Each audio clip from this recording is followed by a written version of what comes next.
Hey guys, just wanted to do a quick tutorial on pointers in C, and we'll jump right into it. So a pointer is a variable that stores the address or memory location of other variables, and it can, once it has the memory location, it can go ahead and access that value and manipulate it.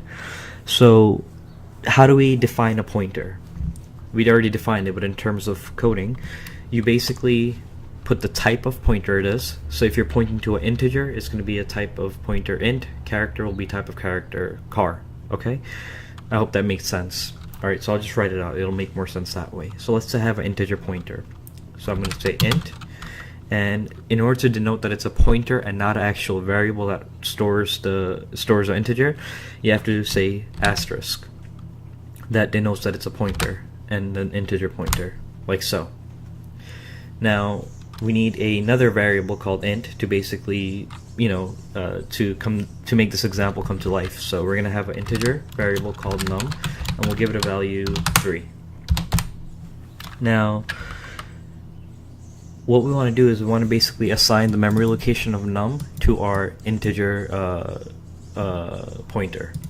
So first, let's see what the address is. So in order to access the address of a variable, you just put and before it, and you use num, like so. Alright, so I want to print this out, right? So I'm going to do print f, and this is going to be a hexadecimal value. So we're going to say, here, address, I spelled address wrong, who cares? Address of num, and it's going to be a hexadecimal. Wait, what am I doing? What am I doing? Okay, ignore that. There we go. And it's gonna be num. Okay, like so.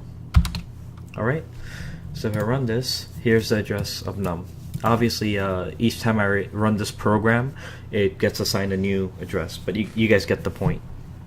So now what I want to do is I want to assign IP the address of num. So we're gonna say IP equals the address of num. Simple enough.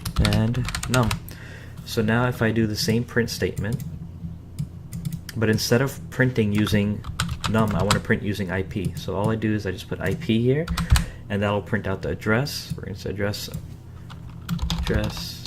IP as stored. Alright? Boom. Same. So that's clear enough. I mean, IP now has access to that memory location, and it can get the value and manipulate the value. So let's see what I mean by that. So we're going to delete this just so I have enough space to work here. So we're going to say, okay, so num is 3 right now, and I want to access that value using our integer pointer. So if I do print f, right, and I want to do num equals, and then I'm going to do %d, and then a n character here, and this will print out our value of wait, I forgot to put this. Okay, there we go. So our integer num holds the value 3. Now this is obviously at a certain memory location. Now if I've already assigned that memory location to our integer pointer, so I can actually use that to access the value as well. So I can do RIP. Now in order to access the value using the pointer, you have to write the pointer, and then you have to denote the asterisk. This is saying that I want the value at that memory location that the integer pointer is pointing to. If I run this, both of them will be 3. Easy peasy, lemon squeezy. Now we'll scroll down here, and we want to basically manipulate that value. Now remember, when we're manipulating the value, we're actually manipulating the value at that memory location, which means the value will also change for the variable num, because you're actually changing the value at that location, and both num and our integer pointer are looking at that same memory location. So if one of them changes it, it changes for the other one as well. So to denote that, let's say I want to make num equal 1. Now, because I did this, this actually changes the value at that memory location. So if I hit run, oh sorry, I forgot to print it down here.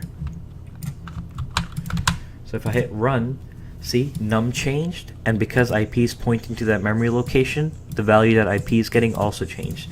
Now I can do the same thing using the integer pointer. So I can say star IP, the value at which our integer pointer is pointing to. I want to change it to a 23. If I hit run, so as you can see, it changes. So I'm manipulating that actual value at the memory location. I just want to make sure that sticks in your guys' heads. A good way that I like to think of it is that this num is basically a permanent pointer almost during the life of that program. So it's always going to point to that one, or look at that one memory location, but this integer pointer, the actual pointer, is more dynamic. It can change and point to different locations. I hope that's kind of clear. Like, I'm not sure if that's correct programmatically, but that's a good way to kind of make sense of it and keep it in your head. That's what I do, and it's been working out fine. So I hope that helps. Now what we're going to do is we're going to look at the same thing but with characters, right? So that's easy enough. I mean, instead of integer, you just replace everything with char. So we'll put a here. We'll leave this as num just to keep our life easy. Char, all right, and then we're going to print a char here. So this has to be C, and then star IP obviously can. So let's change it to D and C and C. So okay, run. So what's happening here? So we assigned our character num a value of A, which you can see here, and we're printing it out here. And then we're assigning the memory location of num to our pointer. Now our character pointer, that memory location, we're assigning it here. So if I print here, I'm getting the same value because I'm printing what's at that memory location, or I'm accessing what's at that memory location. Now using our pointer, I'm changing that value at the memory location to D, and when I print it out here again, as you can see, it's D. So that's pretty much a quick tutorial on pointers. We'll get more in depth and we'll do more how can you say, more extravagant or complicated functions using pointers, and will involve arrays. So stay tuned for that. I hope you guys enjoyed. If you did, please like my video and don't forget to subscribe. I'll catch you guys later.